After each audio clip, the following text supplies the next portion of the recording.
Salut les zouzes. Mardi c'est la Saint-Valentin, du coup je me suis dit que ce serait sympa de vous conseiller 3 séries à regarder le soir de la Saint-Valentin. Donc si mardi tu passes ta soirée avec ta copine ou ton copain et que tu sais pas encore trop quoi faire et que tu as envie de changer un petit peu, parce qu'à partir d'un moment les films d'amour c'est bon, on a compris, on connaît déjà la fin. Je trouve qu'en fait de regarder une série c'est plus original, surtout que les 3 séries que je vais vous conseiller ce sont des séries qui ont pour thème principal l'amour, mais qui sont loin d'être cucu, chiantes, niaises et que tu peux très facilement regarder le soir de la Saint-Valentin. Ce sont aussi des séries de 20 minutes parce que je pense que vous avez autre chose à faire que vous taper une série avec des épisodes qui durent 1 heure. Donc on est parti pour les 3 séries que j'ai à vous conseiller. La première série s'appelle Please Like Me. Dès le début de l'épisode, t'as le personnage de Josh qui se fait larguer impitoyablement par sa copine. Alors, c'est super pour une vidéo de Saint-Valentin, moi je vous conseille une série où le gars il se fait larguer direct. C'est normal parce que sa copine pense qu'il est gay. Donc lui il prend un petit coup dans sa fierté, il se dit wow. Moi? Mais pas du tout. Oh quand même. Mais elle persiste, elle signe en disant ah si je pense vraiment que tu es gay et que tu devrais un petit peu y réfléchir. Et ce qui est très drôle c'est qu'il s'en bat totalement les couilles de s'être fait larguer. Genre le gars il va le dire à tout le monde, ouais salut je me suis fait larguer, au calme, RT si toi aussi t'es content. Mais par contre quand on lui demande pourquoi il s'est fait plaquer, alors là il ne dit rien. Jusqu'au jour où son meilleur ami a un nouveau collègue qui s'appelle Geoffrey et qui lui est gay et qui tombe follement amoureux de devinez qui?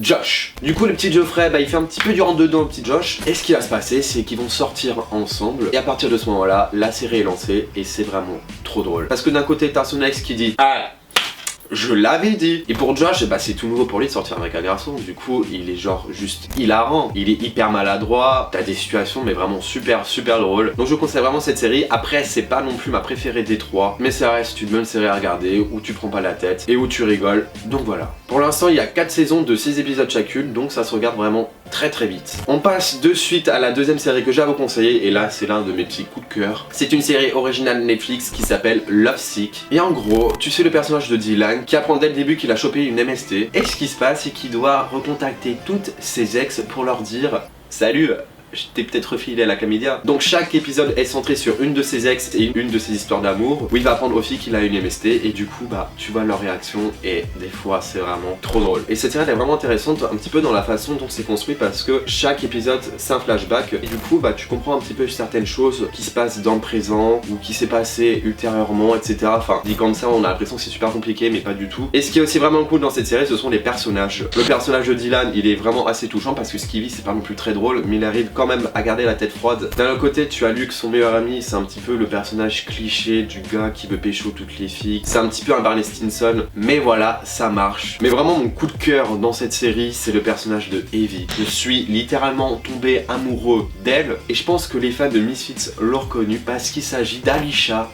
dans Misfits. Donc là je veux tous les fans de Misfits dans les commentaires et ce qui est excellent c'est qu'elle joue un personnage totalement à l'opposé de Misfits. Elle joue un personnage assez olé alors que là dans Lovesick c'est quelqu'un d'hyper prude avec beaucoup de valeur et qui est super touchant sans déconner. En plus de ça elle se regarde très vite parce qu'il y a pour l'instant que 2 saisons. La première saison il y a 6 épisodes et dans la deuxième il y en a 8 et là c'est vraiment le mélange parfait pour la Saint-Valentin. C'est que c'est drôle, en même temps t'as des histoires d'amour et ça va autant plaire aux mecs qu'aux filles. On va terminer par la 3ème série déjà. Si vous ne connaissez pas You're the Worst, allez-y, foncez. Tu suis 2 personnages, Jimmy et Gretchen, qui se rencontrent dans un mariage et les deux sont 2 gros connards. C'est vraiment les personnes que t'as pas envie d'avoir en ami. C'est le genre de personnes que tu croises en soirée et que tu vas tout de suite détester parce que tu vas les trouver hautains, chiants, cons. D'un côté t'as Jimmy, c'est un écrivain complètement égoïste et de l'autre côté t'as Gretchen, c'est une nana mais méchante, manipulatrice. Ce sont 2 personnes hyper toxiques qui vont se rencontrer mais qui vont tomber amoureux. Sauf que vu que ce sont 2 personnes qui sont contre l'amour, qui sont contre tout ce qui est cucu, tout ce qui est niais, ils assument pas trop d'être amoureux et d'être ensemble. Genre ils sont là en mode non mais de toute façon nous on croit pas à l'amour, l'amour c'est de la merde, on sait très bien qu'entre toi et moi ça va mal se finir mais c'est pas grave. Ils ont vraiment cette sorte de mentalité là et du coup ils se lancent dans une relation complètement toxique et que ce soit là ou l'autre ils osent pas se dire je t'aime parce que pour eux le fait d'aimer